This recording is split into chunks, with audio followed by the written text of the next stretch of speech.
How do you get the best out of your team in the toughest and most stressful of situations? Well, few people are more qualified to talk about this topic than our Road to Gold guest this morning. At the age of 26, Conrad Humphreys skippered his amateur crew to a dominant victory in the 2000-2001 edition of the BT Global Challenge, winning 4 of the 7 legs along the way. He's also competed in the solo Vendee Globe as well as the crewed Volvo Ocean Race, and he's also been on TV. You mentioned earlier that some of the amateur people that you've worked with have been more professional than some of the professional sailors that you've sailed with, and you've done the Volvo Ocean Race. What are the strengths and weaknesses within the professional world, would you say? Where do they need to improve? I think at the very top professional world, in the very top level, like with all these things, you get extraordinarily professional sailors, and then there's a whole band there just below that of paid sailors that are perhaps not professional in that sense. And I mean, they're paid, so they're treated as professionals, but they haven't perhaps got some of those soft skills, some of those people skills. They might be talented sailors, but they don't perhaps show up to meetings on time. They don't carry that ability to follow well. They don't. I mean, we've all seen it. There's a whole bunch of sort of middle tier who quite haven't perhaps got to the top of the tree, and there's a reason for that, and I call it a lack of professionalism, but that's analogy is more to do with the fact that on the BT Global Challenge I had professional people. I didn't have professional sailors, and actually sailing's a skill that can be taught, as is a lot of the soft skills as well. I mean, I believe leadership can be taught as well. I don't think it's something that you're born with. I think these are all skills you can learn.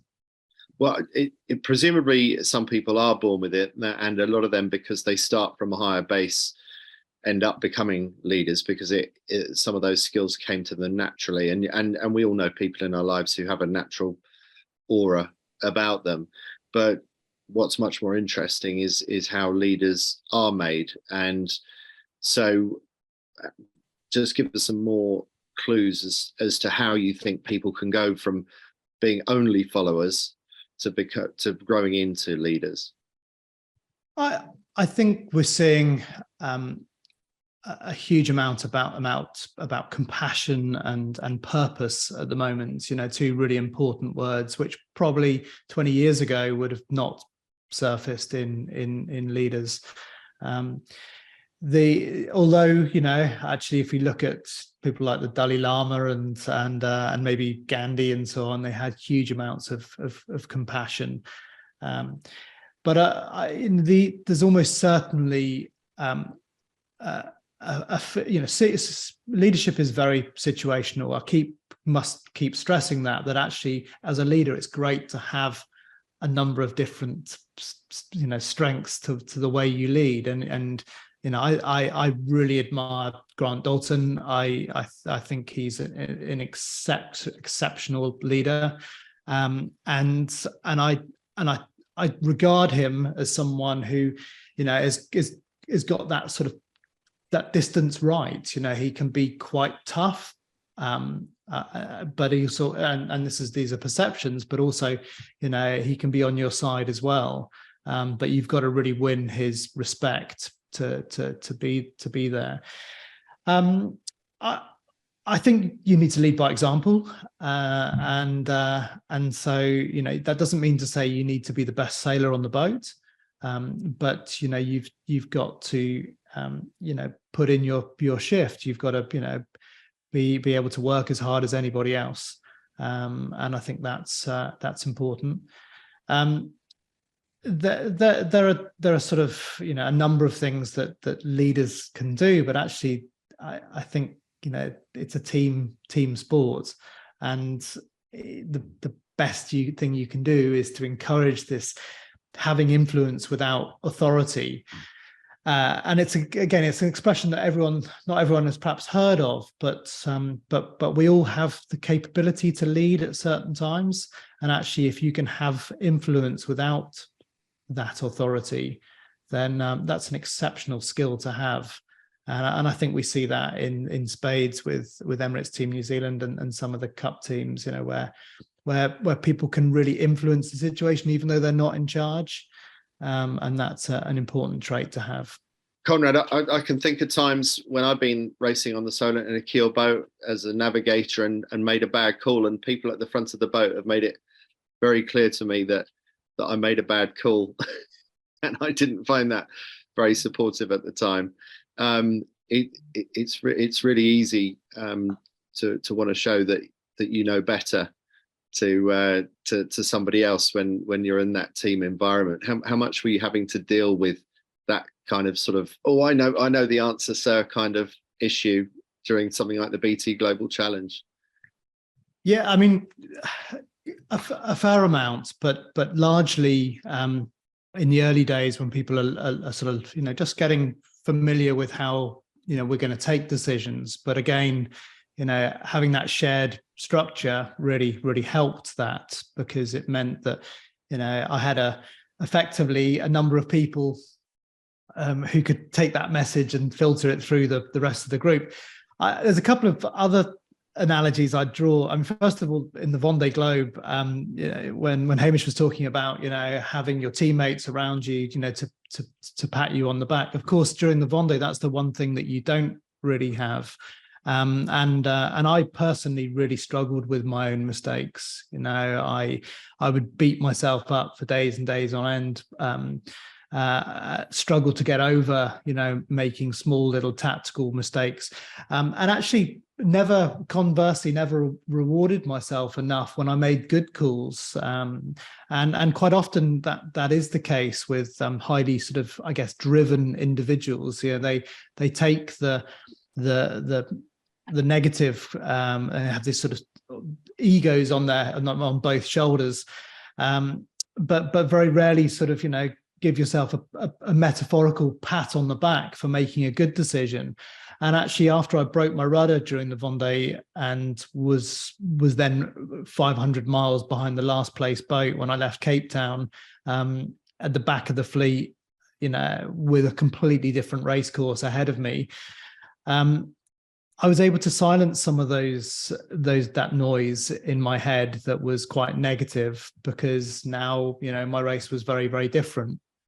And I got focus by actually plotting the positions of Mish Des in the previous Vendee Globe, and I tried to sort of stick to his daily averages, and so I used the fact that if he did a 400-mile day, then I was going to try and do a 400-mile day, and that was something that enabled me to get back in the race and back into the fleet.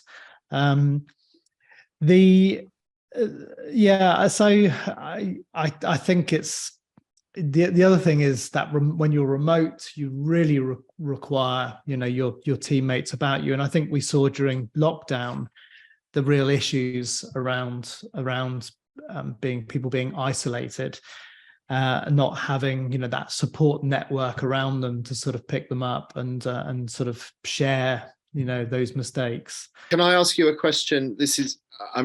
Anna, firstly, I hope that has helped with what Hamish and Conrad have just said. But if you've got any follow-up questions, please do come back in. And we've probably got time for one more question if anybody else wants to put that in. Great. I'm glad that helped. Thank you, Anna. Conrad, I'm going to steer it in a slightly different direction. I'm just reading one of your blogs about Mutiny, and something you just said about the Mish Des, sort of trying to match his daily mileage. When you're given rations on that boat for 4,000 miles, and that you've got to hit however many miles a day it was it 50 or 100 miles a day or something you had to do? 100 miles a day, yeah. 100 miles a day. So, and then you do a 10-mile day, and everyone knows that the rations are not going to hold up if you keep on doing 10-mile days. What effect did that have on the crew dynamic in that kind of stressful situation? Yeah, I mean, huge. I mean, with any offshore sailing, sleep and food are absolutely vital to get right. As important as all the other preparation elements, sales and technical and so on. And we saw, I mean, my good friend Nick Maloney, I think, was in the Vendee let down by his food program at times. I think some of his challenges were because of food and sleep. No more so than on the Mutiny, when you're surviving on 400 calories a day. And that was our daily intake, 3 biscuits and a handful of biltong and a couple of cups of water. And so, when I talk about the sort of 6 senses and that sense that we didn't finish them, but the fourth one is the sense of performance. I use that analogy a lot, that actually every day we're out here, we're going to be starving.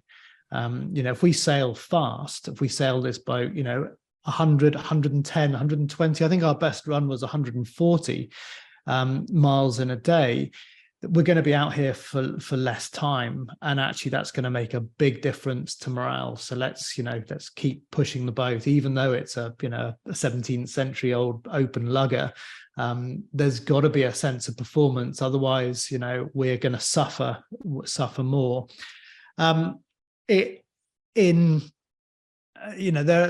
are different approaches to starving like that, which some of the crew members just really struggled with that daily intake, and talked all day about food. Psychologically, I found it really interesting, that whole starvation thing, because I'm someone who sometimes, loves my caffeine, I love my alcohol, love my chocolate, and we continually sometimes, roller coaster our lives with these sort of caffeines, these drugs, these different things. And actually during that voyage, there was none of that. We were just on a very, very stable diet. And actually there was much less yo-yo of up and down emotion on that voyage than I've ever experienced in other sailing, offshore sailing. And I think it's because we crammed the sugar and the sweets and the jelly babies and all the things, to make ourselves feel good. But actually, during Mutiny, without any of that stuff, any of that sugar, we were much more stable, despite the fact that we were on tiny calories. Sleep was the only way of dealing with the hunger, and I think getting good rest is absolutely essential on these big voyages. If you do food planning for something else, maybe if you do another Vendee Globe or something like that, will you be doing the biscuits and biltong program for that? Well, I think you don't want to be losing weight. I mean, we lost 25% of our body weight in 60 days. Everyone on that boat. I mean, that's an extraordinary weight loss program, which I wouldn't recommend to anyone. And certainly on the Vendee or any of these races, you don't want to be losing weight. 6,000 calories, if you can, is the order of the day. But I think it does require quite a bit of science, the eating. We like to have choice. And quite often, food on boats can be quite mundane. But if you join a French boat, you'll see the odd bit of saucisson. You'll see some nice things to sort of break up. And I think that's important. That would be on my campaign for a Volvo or another Vendee. Conrad, thank you very much for the hour that we've had with you. It's been absolutely fascinating. You've had an amazing career, and you've got a lot further to go. So we watch with interest to see what the next chapter is for you. Thanks for the comments in the chat box. Glad you've enjoyed it. Been great to have you along today and yesterday with Ian Walker. Have a great Christmas, Happy New Year, and we will be back to you in early 2023.